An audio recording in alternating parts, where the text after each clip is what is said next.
Woolly Bear.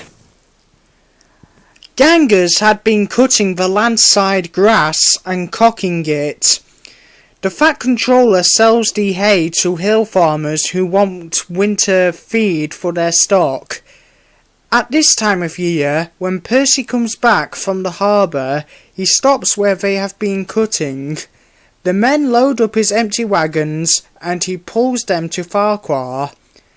Toby then takes them to the hills. The farmers collect the hay from Toby's top station. When in the wagons, the hay is covered up to prevent it blowing about, but on the line side it is stacked in the open air to dry. Wheesh! Percy gave his ghostly whistle. Don't be frightened, Thomas, he laughed. It's only me.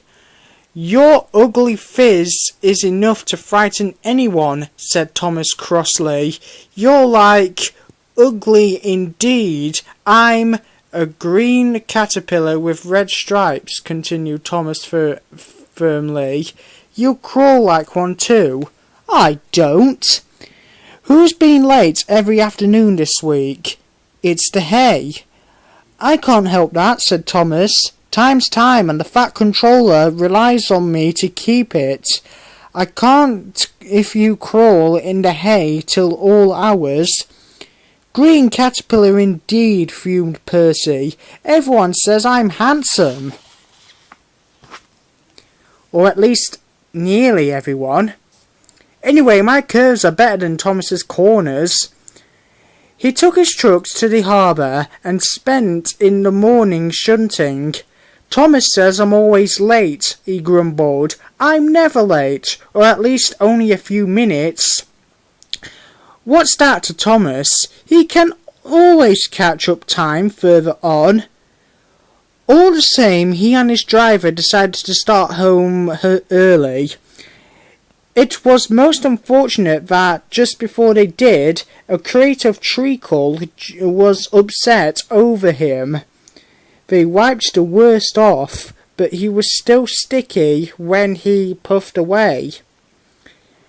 The wind rose as they puffed along. Soon it was blowing a gale. Look at that! Exclaimed his driver. The wind caught the piled hay, tossing it up and over the track. The gangers tried to clear it, but more always came. The line climbed here. Take a run at it, Percy, his driver advised. So, whistling warningly, Percy gathered speed, but the hay made the rails slippery, and his wheels wouldn't grip. Time after time, he stalled with spinning wheels and had to wait till the line ahead was cleared before he could start again. The signalman climbed a telegraph pole. The station master paced at the platform. Passengers fussed, and Thomas seethed impatiently. 10 minutes late. I warned him. Passengers will complain, and the Fat Controller, the signalman shouted. The station master stood amazed. The passengers exclaimed and laughed as Percy approached. Sorry I'm late, Percy panted. So I should hope, scolded Thomas, that he spoilt the effect as Percy drew alongside. Look what's crawled out of the hay, he chortled. What's wrong? Asked Percy.